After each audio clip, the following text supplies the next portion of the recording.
Miss Lizzie. I don't ever smoke the dizzy, but we can always share some disease. It's just a cup in time.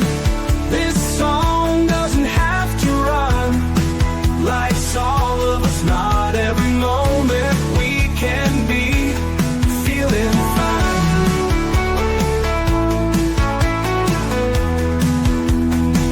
I wanna share a moment, just a second if you will, maybe even a cup of thrill.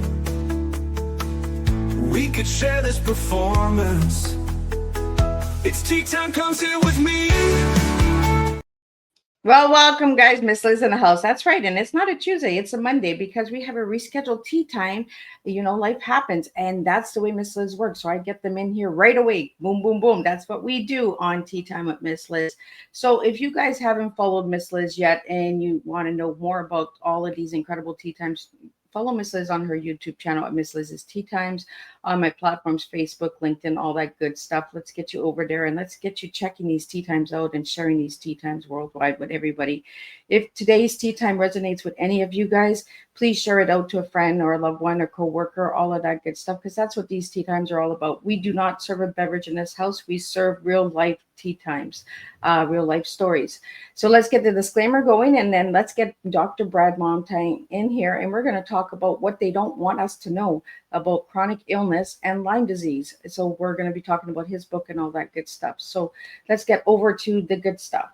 Disclaimer for Miss Liz's Tea Time live shows. Miss Liz's Tea Time is a global platform dedicated to sharing real life stories, diverse perspectives, and meaningful conversations that inspire awareness, healing, and connection. I'm Miss Liz is going live using StreamYard. Before leaving a comment, leaving a comment during the live broadcast, please grant StreamYard permission to display your name at StreamYard.com. Please be advised that all content brought forward during any Tea Time show is presented in good faith. However, discussions may include opinions, beliefs, and perspectives that do not necessarily represent the views of Miss Liz or the Tea Time platform. Information shared by guests is based on their own experiences and is perceived to be accurate at the given time of airing. All guest viewers and participants are responsible for using their own judgment when considering any action or decision that may relate to these discussions. Some episodes may cover sensitive topics, including but not limited to trauma, abuse, grief, mental health, and other emotional triggering subjects. Listeners and viewers' discretion is strongly advised. Tea Time with Miss Liz is an open discussion forum designed to offer insight, inspire awareness, and create connection. It is not a substitute for professional, medical, legal, or therapeutical advice. If you require professional support, please seek assistance from your qualified professionals or trusted resources in your area. If you have any questions regarding this disclaimer or the content of the discussion, you are welcome to contact me, aka Miss Liz, directly at bookingmissliz@gmail.com or visit my link tree at Miss Liz's Tea Time. By choosing to participate in, comment on, or view these live shows, you acknowledge and accept this disclaimer. Your participation is entirely voluntary.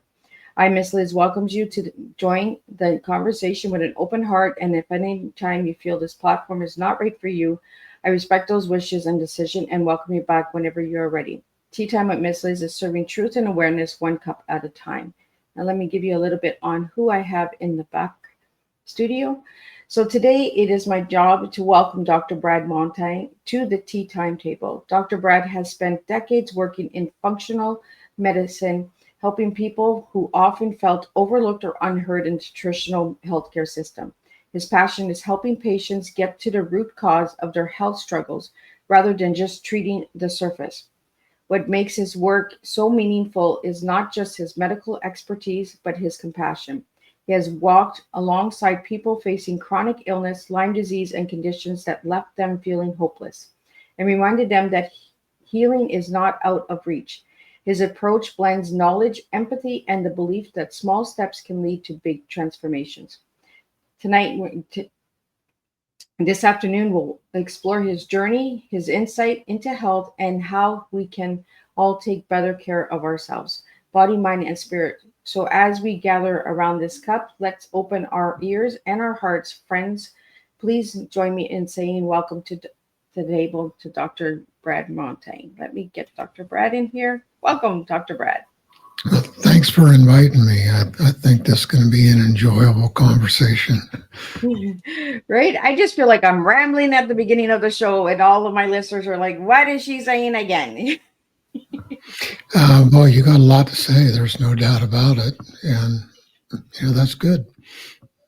So, Dr. Brad, let's take you down some rabbit holes before we get to the chronic illness and Lyme disease. Who were you as a little guy, and who are you now? Boy, who I am now, I didn't even know existed when I was a little guy. Um, I grew up in a very dysfunctional home with five narcissists. Chronic illness started with me at 5 years of age in a hospital room late at night. No explanation of what's going on. Just do this and you'll feel better, which is what everybody ends up getting. Just was really, really sick when I was a young kid. And that was a 24/7, 365 days a year, 4 years on end. And I learned back then how to cook because I didn't feel good eating what everybody else did in the house and learned to manage my own stuff. Later, I got the tools to figure out what caused all those things. And we've been helping people get out of the hole for 4 decades now. It's Dr. Brad, you said 5 years old you had chronic Hmm. illness? Yeah, it's when it started. So, do you know what caused that chronic illness? Because I want to get into the chronic illness because I felt it really important to get it out there because there's a lot of misconceptions about chronic illness out there. Yeah, it was interesting. I was sitting down at a table with my mom and one of my brothers a couple of years ago, and when I was 19, I was working construction.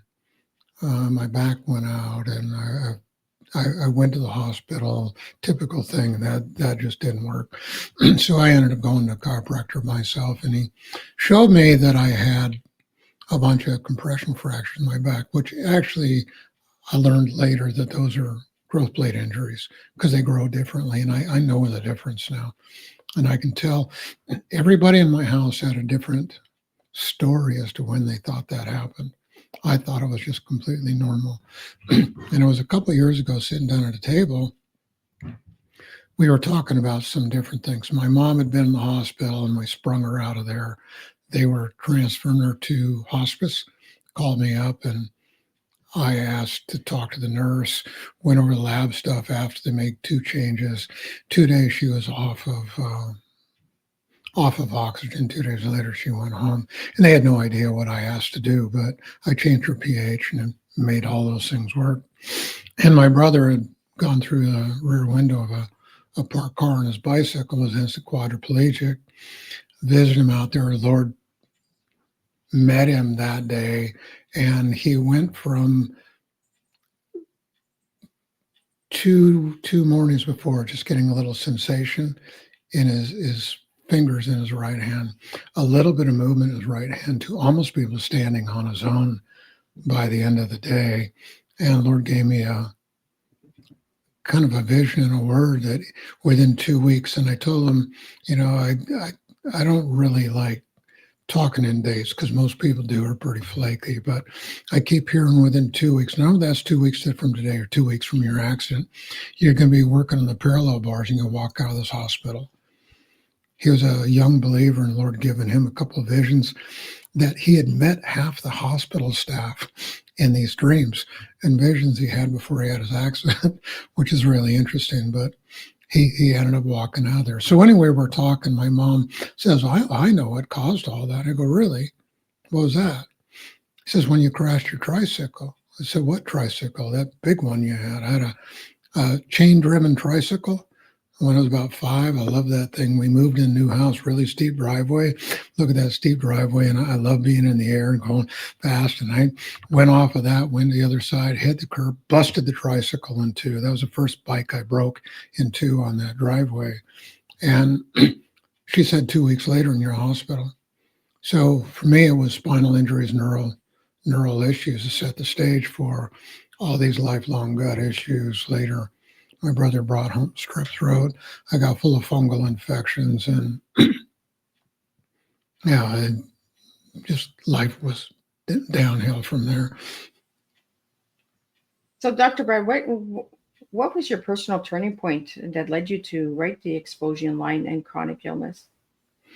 Um, I've had Lyme myself, and all the things that I just talked about, no one else figured out. It's interesting sitting at the kitchen table talking to my mom and my brother, and okay, so that's what started it all, and that makes sense. It really does. When I got Lyme disease, I didn't have the tools I have right now. It took a long time to figure it out, and once I did, we started working with a lot of people that had that. It's one of those uncurable things that's out there, and too high a percentage of people that get it have it the rest of their lives. And there's keys and there's tools that nobody knows that keeps them sick like that. Everybody thinks something like Lyme disease, it's just caused by one bacteria, and there's a magic bullet. You can nuke it with a magic bullet and it'll go away. And that's just not the case. So the idea of that book, it started off with Breaking the Chronic Nightmare of Lyme Disease. Wrote that and realized we need to include everything that goes on with chronic illness, because candida leaky gut's the root of almost all chronic illness, and Lyme disease is one of the kings. It's really worse than cancer. In a large part, it can affect every organ system that you have, and no one knows how to deal with it. They're all chasing this elusive infection, and that's not what the problem is. So the book was birthed out of, when you look in that whole forum, the whole arena of Lyme disease, everybody's chasing the wrong thing. And you have experts about being sick. I call it YouTube PhDs. People know all the issues about all the tests, which are totally dysfunctional, completely inaccurate, all the treatments, which is completely useless. And they throw all these things around to keep people as sick as themselves. Well, they have to keep us sick, right? Because that's how they make the money. Well, it's other people in forums and all that are doing this, because they swallow the blue pill instead of the red one. We're going into the matrix land, right? Like everybody wants the blue pill, but they don't want to take the real pill, the real reality of what life is. That is an amazing prophetic movie of the reality of life. And it's, there's a bunch of things like that. Like you look at Tolkien's, the trilogy after The Hobbit, that is amazing prophetic work. You look at C.S. Lewis and his I forget whether that's Adventures in Narnia, but that whole Narnia series is a major prophetic book, which is an allegory of talking about stories you can relate to that really mean something else. Yeah, I've been saying it for years, Dr. Brad, that pay attention to the movies, because the movies are actually telling us things, giving us insight into what is coming or what has come and what we missed because we were blindsided. We were too busy with the blue pill. We weren't with the red pill. Yeah. So the book is a red pill. It's not cut and paste like everybody else's cut and paste. And there's a ton of verbiage in it in other books that doesn't mean anything. Yeah. And people like facts, and that's why I call it a YouTube PhD. There's nothing to process it, and it's not relevant to anything. But these people become popular because they talk in a language that people want to hear, but it doesn't benefit them at all. Yeah. And they get people. Yeah, Dr. Brad, I'm going to pull your book up so you can explain a little bit about the cover and all that, because I like the cover because it's, I'll get you to explain it. I'll pull it up. I'll hold it up right here. And I'm going to pull it up for all my viewers that are watching the video. For the audio listeners, could you just explain what the cover looks like and the colors and all of that? Because colors do resonate with me as well. Yeah, the whole idea behind that book is we're always in the dark about what the critical keys are that are going to set us free. And that picture is a door opening with light starting to trickle around the opening, which is an invitation to come in to seek the truth. Oh, see, I didn't look at it like that at all. But Yeah, thanks for sharing that, because that's why I like to bring the covers up, because I like to get my guests to explain their covers, because for me it's a different aspect, right? And for my viewers it might be a different aspect. Like, it depends on how we see it, eh? But opening that door to getting answers, I like that. yeah, yeah. So it's an allegorical picture that's profoundly deep. So why the color yellow on top for the wording? Well, it's interesting. Yellow's the most visible color of everything. And, you know, you look at vehicles driving down the road or airplanes up in the sky, the most visible thing that you can see is yellow.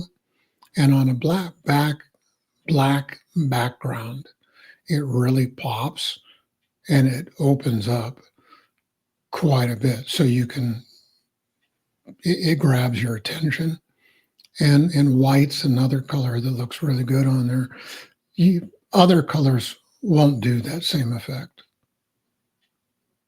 I, that makes a lot of sense, because all the street signs are all yellow as well. Like when you're driving on the road and the yellow line, and yeah, I never thought of the yellow like that before. Just learned something new about yellow. Um, where do you start when evaluating someone with years of unresolved symptoms, Dr. Brad? Where do I start evaluating them, you said? Yeah, evaluating them, because you treat people with chronic illness, correct? Yeah, that's been my specialty for 4 decades or the tail end of that. So that's a long time. Um, my process is radically different than what most people's experience is. We always start off with a consult. I've got some paperwork that people fill out that gives me a really good idea about what's going on inside of them with all their metabolic functions and all that. So then we talk about that. And a consult with me is pretty common for people to learn more in a consult with me than they have in working for oftentimes decades with multiple clinicians. You have to find those historical roots of what allowed all things to develop before you can offer any hope at all, because that's where all the keys are. You've got to deal with all of the root keys that made people get in the place that they are. So we start there. Then our evaluations are, some people think they're anally insane. I don't. You look at Mark Hyman, he's the most well-known, the most famous of all functional medicine doctors. His intake of a new patient is 100 different testings. Wow. We're 4.5 times that with everybody we see. And the reason why that is you need to understand how every system in the body is functioning at every different function in a minutia level to figure out what's causing all those and how to resolve them. You need to do an in-depth evaluation of food intolerance, because gut function is one of the most vital keys to health, and all the food intolerance testing is only 2 to 3% accurate. So we're over 97% accurate with what we do right on the first day. Then we go through infective issues and toxic issues. So by the time we're done, we're generally over 450 tests with everybody. But on day one, instead of waiting 6 weeks for lab results and all that, you know what all your metabolic functions are, what areas of those are, what the root causes are, how to resolve those, what's going on with your gut, how we need to address that and fix that, how you need to eat to be able to heal, liquids you need to be able to drink to promote healing, the things that detract from that, all the infective issues that are going on, and how to address all those. And we start off on day one right there. Well, I found something on your website, Dr. Brad, about take 3 pictures of yourself. What is that part of the testing? Is what part of the testing? And on your site it says Oh, take the 3 pictures, is that what you said? 3 pictures. Oh, okay. I didn't understand that at first, and then I got it. When you look at, there's an old word saying, a picture's worth 1,000 words. Yep. The skin is actually a window to look at the reflection of health in somebody's body. Our skin is a secondary elimination organ, and it tells us so much about health. Some people's skin is so dramatic in what it shows that there's been a few people over the years that I could do a complete consult just looking at the skin. Oh, wow. It tells that much about their health inside.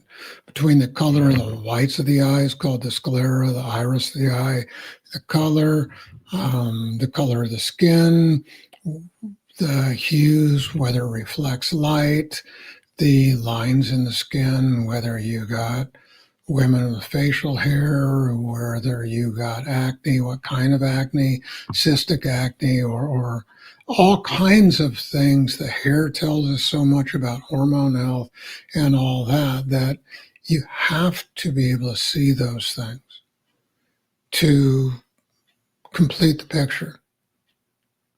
Yeah, when I seen that, I was like, I wonder if that's part of the testing.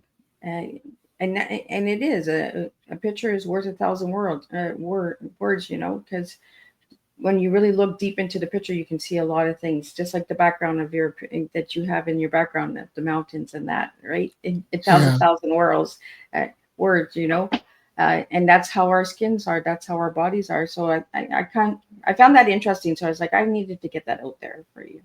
Yeah. Yeah. Did I satisfy your curiosity? Yeah, you did. I'm a curious dog, am I not? Good. Miss Liz is always going down rabbit holes. I always want answers. So, Dr. That is a sign of intelligence. That question of why is a sign of intelligence. A lot of parents get frustrated about their kids asking that, but as a sign of intelligence, there's a curiosity. Yeah, I was that kid. Why this? Why that? Why can we not do that? Why? Yeah. Well, that's part of what makes you a great podcaster, because if you have a question why and you have an organic conversation, something comes up in a conversation and you can spin it off to answer any question that your mind brings up or that you would think your audience would want answered. Yeah, if I want an answer, I'm sure somebody else out there wants an answer too, right? Right. So, Dr. Brad, why do you think chronic illness remains invisible or misdiagnosed so much in today's world? That's really simple. And I can give you a pretty short answer. The answer is pretty long, actually, but there's no doctor school that teaches chronic illness. Really? Not one. Yeah. There's a article put out in JAMA, Journal American Medical Association, I believe it was back in 2006, that said that the medical education had not changed for 110 years. And the bottom line of that article was that all of their education is on acute illness. All of their graduates, all medical doctors, are completely unequipped to even evaluate chronic illness. The same goes through with all the alternative schools, chiropractic, homeopathic, and naturopathic. No school teaches chronic illness. Wow. And the evaluative tools are all set up to reduce symptoms, not find and deal with root causes. Yeah, let's get into that, symptoms compared to root causes.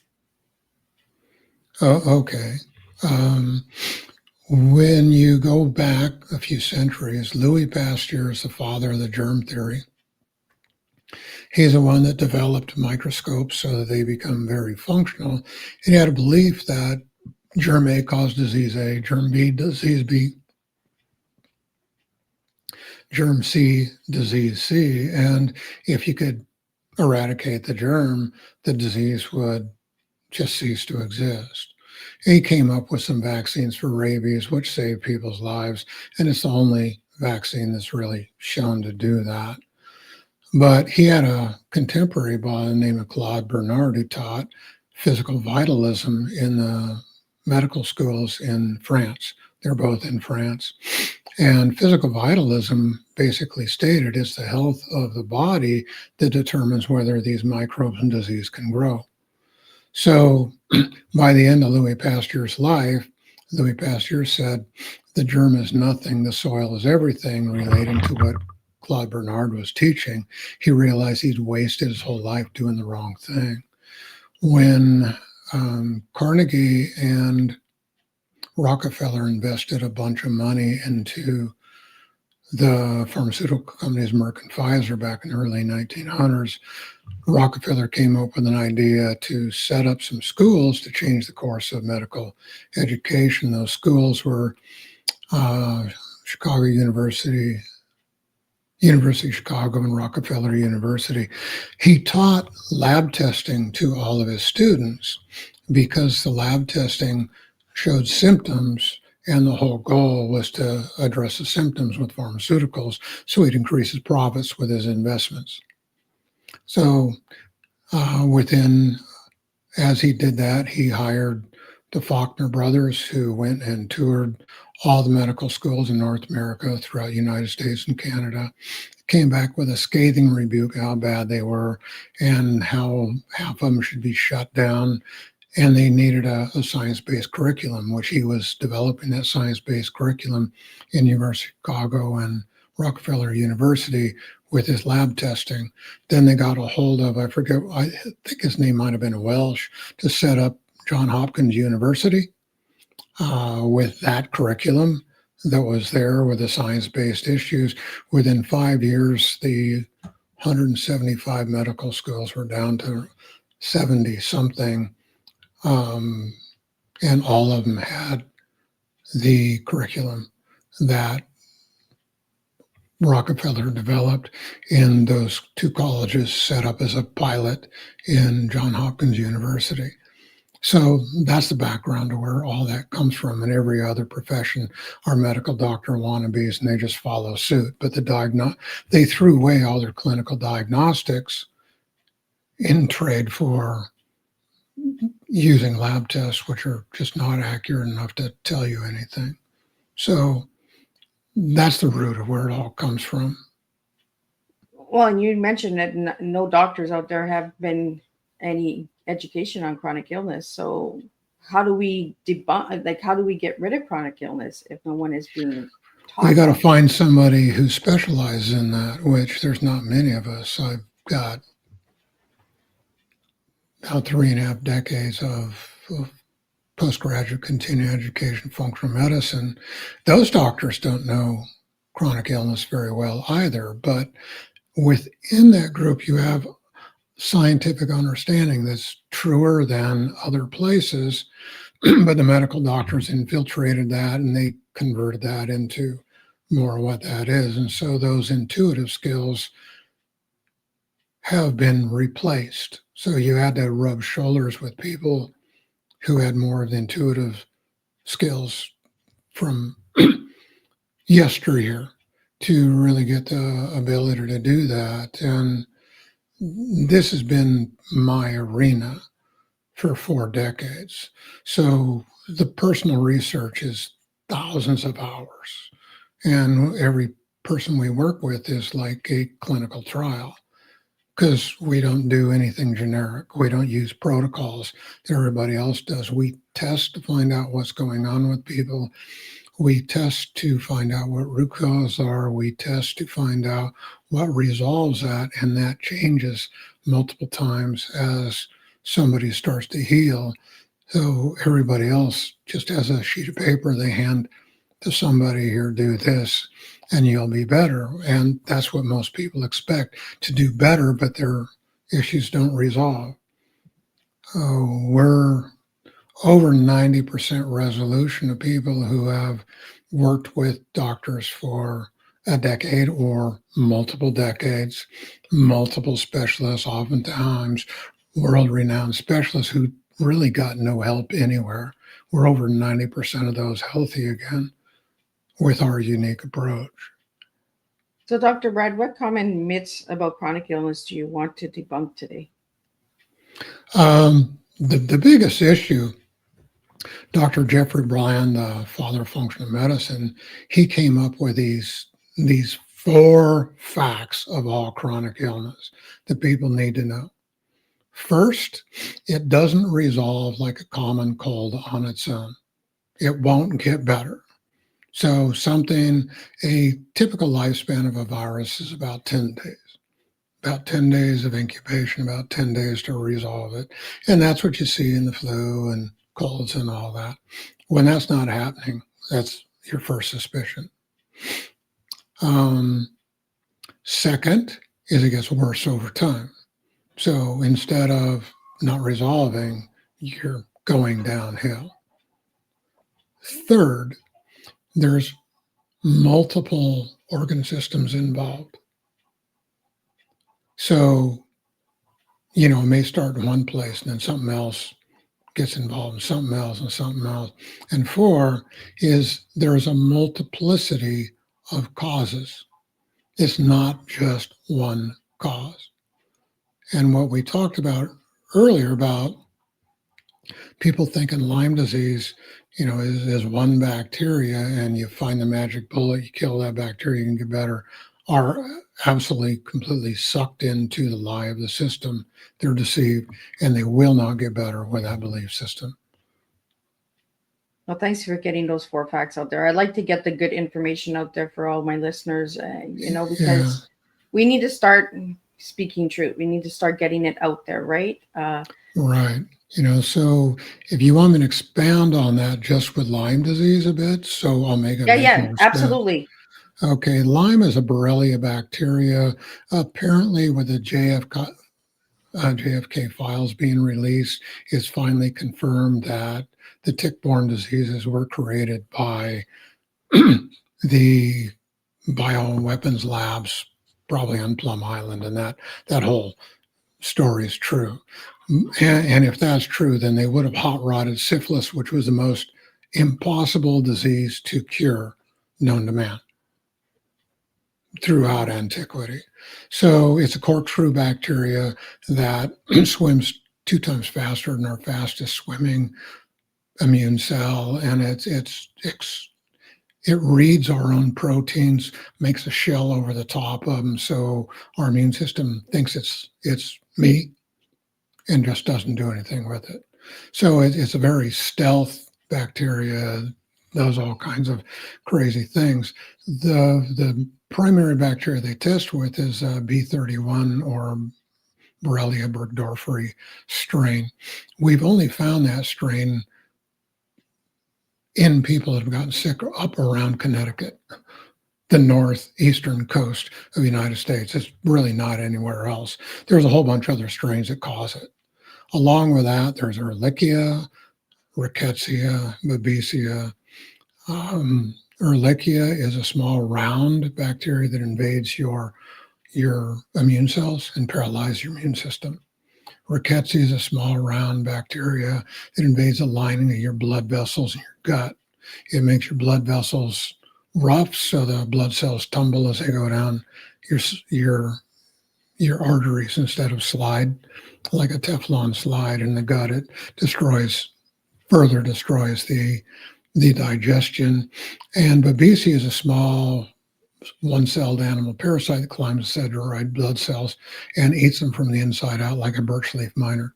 Takes the inside of the leaf and just leaves a skeleton from the outside. The babesia cause malaria-like fevers. It makes it so you can't carry oxygen, you can't absorb, carry, deliver, utilize oxygen. So anemia, all kinds of other things happen with that. And those 4 infections are what classically make up Lyme disease. But what sets the stage is H. pylori infection. That's a squid-like bacteria that screws in the stomach wall, makes so you can't produce stomach acid. Without stomach acid, you can't digest and absorb your proteins, your oils, your minerals. So it totally messes up your digestion, depletes your nutritional capacities and your health overall. Along with that, there's pathogens grow in the gut. The biggest pathogen in the gut is Candida. It's got a yeast form, a fungal parasite form, and a mold form. Those all morph back and forth. The worst of those forms is fungal parasite. Almost everybody talking about Candida deals only with the yeast form, and it's one of those protocols. Here's what's on a sheet. Follow this. That doesn't work at all. So that's generally what sets the stage, along with gut atrophy of the lining of the gut and food intolerances. So you look at what's going on with Lyme disease. Lyme disease is a tick-borne disease, a fluid transfer disease. So anything that takes fluid from infective hosts can infect anybody, anything that contacts that. So mosquitoes can transfer it, gnats can transfer it, biting flies can transfer that. Take an old world day to share a milkshake, that can do it. Sexual fluids have it. Crosses placental barrier, gives to babies. It's in breast milk. There is no respect of any boundary by a microbe. So anything can cause it. Biting flies all over the globe, spiders down south, uncooked meats that were infected with it in the first place. We have all of these different vehicles to bring it, and that's why I call it a fluid transfer disease. So, Wow. So, Dr. Brad, are you telling us that it could be passed down through genetics? Because you're saying breast milk and stuff that's not genetics. Right? That's body fluid. Okay. Breast milk is a body fluid. Okay. And it crosses the blood barrier of the placenta and goes from the mother into the baby. We've had people 3 generations placental transfer. Wow. Wow. If you're intimate with somebody who has Lyme disease, you're a carrier. You may not be symptomatic, but you're a carrier. There's absolutely no way you cannot be. If you get pregnant when you have Lyme disease, there's no way your infant is not a carrier. See, and so many people don't talk about this stuff, Dr. Brad. Like people talk about this with HIV and that, but they don't talk about the Lyme disease being transferred through liquid fluids and stuff like that. Yeah, because people, the powers to be want to promote it's tick-borne, but it's not. Can be. It's not limited to that. Not at all. We have a question that came in, and they want to know, is Lyme disease only through ticks? And how you're sharing this now, we're learning that it's not just through ticks, correct? Studies are over with that. You look at the blood supply, for transfusions and all that, 2 to 3% Lyme disease infection in the states of Minnesota and Wisconsin, where the epicenter of Lyme disease in the Midwest. You just got to dig around and find the statistics. Some of these I got from Tom Greer. He was the top researcher in Lyme disease that I'm aware of, and anyone else that I know of. He was a head pathologist in a research hospital, and he had access to all of the governmental numbers of things that are hidden to the rest of us that are out there. So he was a wealth of information on a lot of things. And in testing people the way that we test, we can tell where things, how long somebody's had, how they've got it, and it just becomes obvious. So, Dr. Brad, can you recover from Lyme disease or you can't? Our people who follow our instructions and go through what they need to, they no longer have it, and they continue to not have it and not get it. No resurgence for well over a decade.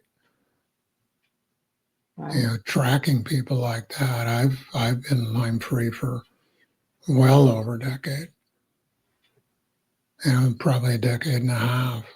And I had it pretty bad. My wife's been free for close to the same time. Wow. And we have several other people who have also. So, Dr. Brad, we have a question here. What is a memorable case? What changed and why when the right root cause was addressed? So what was a memorable case that you've done? I've got 7 of them, but this one's on the top of my mind because I thought about this. We had a young lady come in. She was 17. When she came in, she was born failed to thrive her entire life. She'd been to the most prestigious medical clinics that were available multiple times, no idea what's going on, no help. She was afraid to be measured because every time she went to a medical doctor and they measured her, they threatened to rip her out of her Christian homeschooled environment and put her in foster care, playing the psych card that your parents are abusive and they're causing all of this. So they forced her to eat all kinds of things that made her sick just so she could stay home and social service wouldn't rip her out of her house. She, at 17, she refused to allow herself to be measured because of her history. She had Lyme disease. She hadn't cycled in over a year. So we started working with her. She started doing better. She started coming out of that. She allowed us to measure her at about 3 months inside of care. She was probably about 5'5", 5'6", somewhere around there, weighed 87 pounds and had 3% body fat. Whoa. You heard me right. Yeah, that was not a mistake. And that's one of those, that's lethal in a female. That's just lethal. And that was after months of recovery. She slowly started to recover. She loved to exercise. She liked to run, but she hadn't been able to do that for a long time. Her life started coming back. She was always dyslexic. She really struggled with school. That went away. She started to become quite cognitive. She decided she just felt led she needed to go to college, which that was completely out of the question when we started because she was so dyslexic. And she went halfway across the country to a college. Out there, she went through puberty a second time. And that was rough. They put her in a room that was full of mold. That was really rough. And, we had to do a lot of management distantly.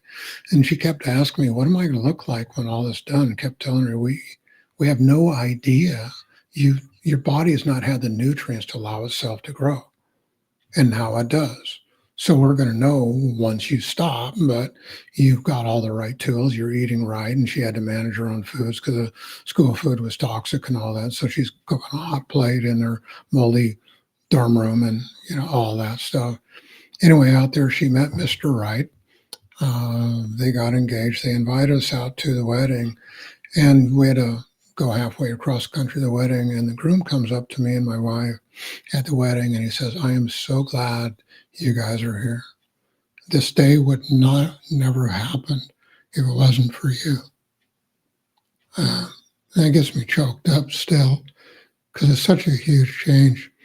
She was out cycling for over, it's probably 2.5 years before that came back. Medical doctors told her she'd never get pregnant. They got 2 happy, healthy children.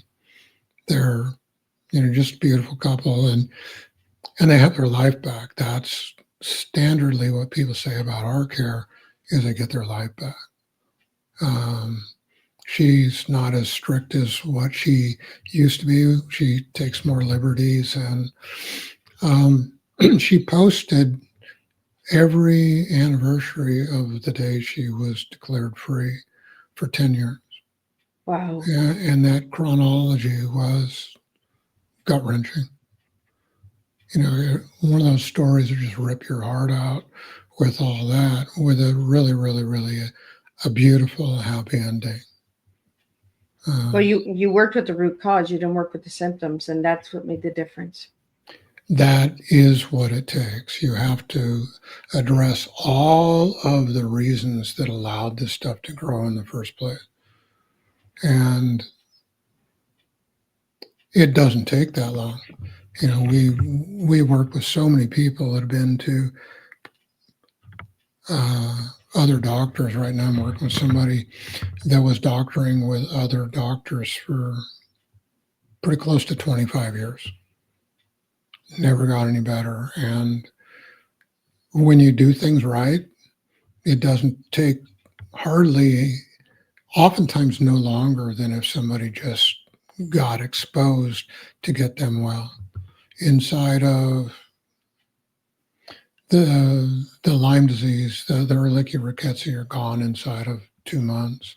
The Lyme disease almost gone at 2 months. And she's just progressing and going forward with everybody around her is just amazed because she's doctored with so many people. She's been so sick, completely blimped out with her body. She's losing weight at a healthy rate. And we don't do anything weight loss per se, but when you normalize all the functions of weight, it's the hormone dysfunction that makes people get large. Generally, it's not calorie consumption, and with the hormones normalizing, the weight comes back off. So, you know, it's a beautiful thing, but I've got so many stories like that. And those are the stories that need to be heard. Those are the stories we need to be hearing. Yeah, that story's in the book. There's every chapter in that book ends with a story except for one chapter, and that's the one on hormone dysregulation and intimacy. You know, the problems with intimacy with chronic illness. And I just felt it was better to not do a story on that for that chapter. If you look at the Bible, one of the most erotic books in the world is the Song of Solomon, if you get into the Hebraic language. There is not one type of sexual interactions that's not graphically depicted inside of the books of Proverbs and Song of Solomon, not one. And when you look at the book of Solomon, it opens the curtains, it sets the stage, and it closes the curtains, because it should. That's what goes on with that is what edifies and fulfills the couple. An interesting thing about that arena, I think it's in Hebrews chapter 10, it makes a statement, let the marriage bed be undefiled. What that means is not what people think it means. You can't get sexual fulfillment without covenantal commitment, long-term commitment, because that's what sets the arena for protection, self-worth, value, all of the things we need to keep going, men and women. We're not different in that arena. And what that word means is that in that context, when you make love to your spouse, and I like that word, I think sex is a derogatory, degrading term. Yep. Intimacy is one that is more what it should be. And making love is talking about the conversation of the whole thing, which is what makes it rich. So words mean a lot, and it's really, really, really important to use the right word. So when we look at the whole context of making love. The idea of let the marriage bed be undefiled, it means the God of heaven descends down into the bedroom and meets you as you pull each other out of this surreal, fictitious world we live into this arena of where there's only arena that we can enjoin body, soul, and spirit at the same time.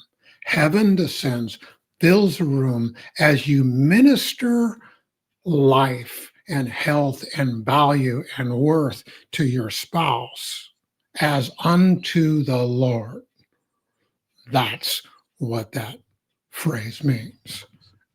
That's so powerful. People don't understand the richness of making love to a spouse lost in prayer. Yeah, there's too many stage doors open in today's world that nobody's understanding the word intimacy. And I'm so glad that you brought that up, Dr. Brad, because intimacy is not sex.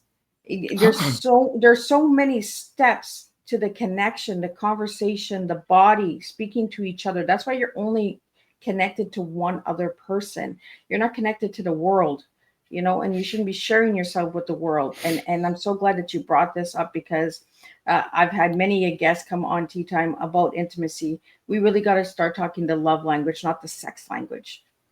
Well, if you look at the Book of Solomon, it's an amazing thing, because with every curtain opening, a similar scenario happens with body language.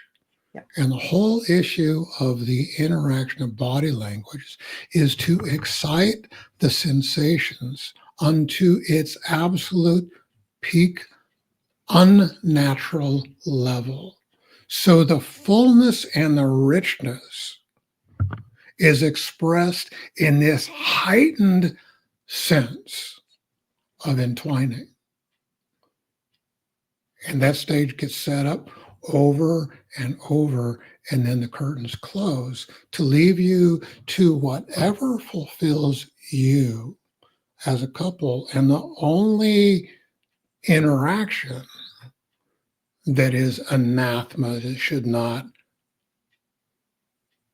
be entered into, is sodomy, anal sex, which is graphically depicted biblically for very, very obvious reasons.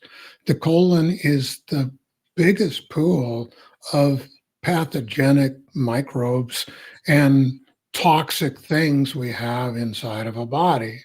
And it's not a place you want to open into fluid transfer of something, because it's so pathological. I mean, it's that simple. It just is. And people want to play and manipulate with that term quite a bit and ignore it. But that's the simple bottom line. Yeah. I'm so glad that we're opening that door and having that conversation. And I like when we go down the rabbit holes of different avenues, and people are like, well, we're talking about chronic illness and Lyme disease. Yeah, we're also talking about the body again, Yeah. Respecting the body and understanding the body and the organs of the body. It all comes to play as one. Many years ago, Lord had me start teaching on biblical sexuality, was doing a lot of college youth retreats, and that happened in one of those, and the reaction was absolutely amazing. It wasn't what people would expect. Room got dead silent. People grabbed big beanbag chairs, comforters, chase lounges, pulled them all up close in an intimate circle, and they just sat down because they knew they were going to have a great drink. And the interesting thing about that, it never promoted promiscuity. It gave the reason why you don't want to do that, to keep that arena sacred and protected, because it needs to be. It's the easiest arena to defile. And you defile it, and that richness is gone. Yeah. Well, I think a lot of people say a lot of words, Dr. Brad, and they don't understand the meaning behind the words. Like the word sacred, marriage, People in today's world, it's a big party.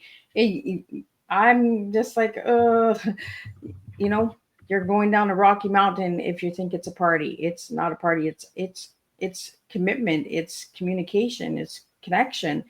You know, but if you're thinking it's just a party, we're already on a lot of ripples.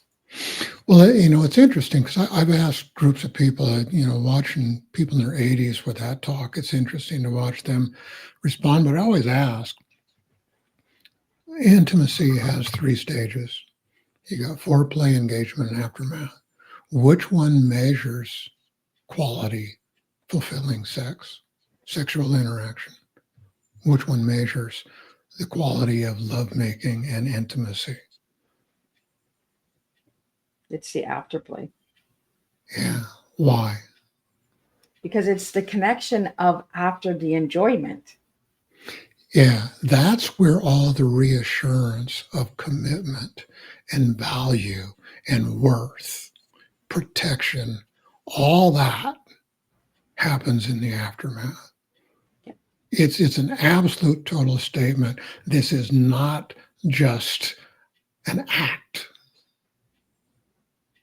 This is something that is cherished. It is protected.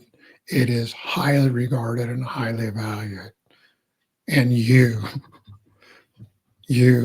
are the absolute apple of my eye, my heart, my all.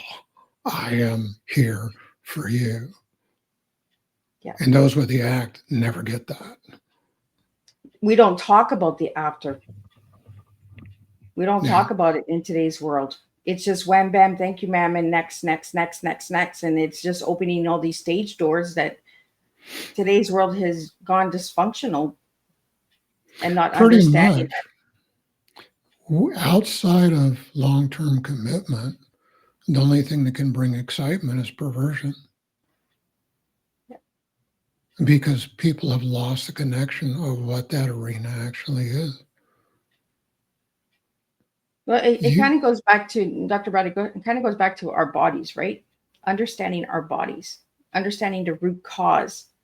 What causes us to be permissive? You know, is it curiosity? Is it I can because I can? You know, like what causes it? Well, it's interesting because we're a 3-part being. We have a body, we have a soul, and we have a spirit. All 3 have different languages. And in intimacy, it's only interaction we have where all 3 of those languages are expressed. For those who are doing sex, it's just physical. That's it. Yep. It's mechanical. And you don't, although you don't acknowledge the other ones, every time you are intimate with somebody, you share a piece of you and they share a piece of them. So the more partners you have, the more fragmented you are and the more dysfunctional your bed of intimacy is because you are sharing all of your connections and all of the connections all they had with whoever you're with in bed. And that's a mind-blowing concept, but you take somebody like a prostitute, you're sharing with ridiculous numbers of things. Like O.J. Simpson, I think, claimed he slept with 10,000 women. You know, and how many do they sleep with and all that? You go to bed with him and you got 10,000 times how many partners in bed with you? You talk about dysfunctional. Yep. That's crazy. Well, Dr. Brad, could you give me one word that defines your mission and what you'd like to do with chronic illness and Lyme disease? One word that defines my mission, you said? Yeah, your mission in life. I can give you a phrase.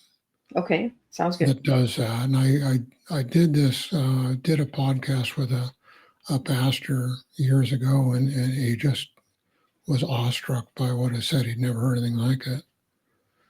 My mission is just to be a conduit the Lord flows through.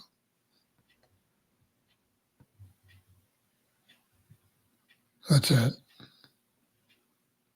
Thank you for sharing that. And he allows that conduit to give healing to with an accuracy that few people could ever hope to offer. So, Dr. Brad, if anybody would like to reach out to you, how could they reach out to you and contact you? There's a couple of ways. The easiest way, I've got a landing page with a free ebook on epigenetics, which is steps you can do to change your genetic expression, to change your destiny and get your life back. That's at getmewell.net. So that one's really easy to remember. And that'll take you to all my other connections. That'll take you to my webpage, podcast.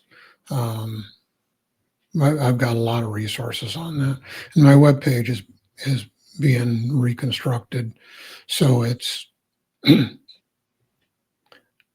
got some broken links and some other things. I spent the morning trying to fix my computer so I can get in there, and it's not going to let me update to Windows 11. So I got to see if I can do something with what I have. And I needed to get it done before we got on here, because my podcasting platforms have not been real stable on it either. And so anyway. And what final message do you have for everybody today? There's chronic illness is a fallacy and it's a lie. Virtually almost every kind of illness that I know of can be resolved. And we've seen that in every manner that there is. We've got people have had big chunks of their thyroid removed surgically.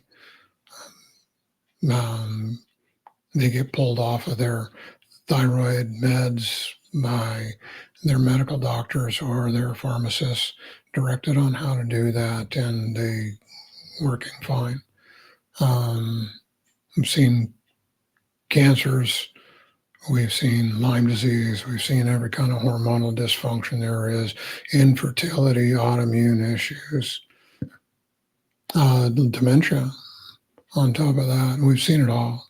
So these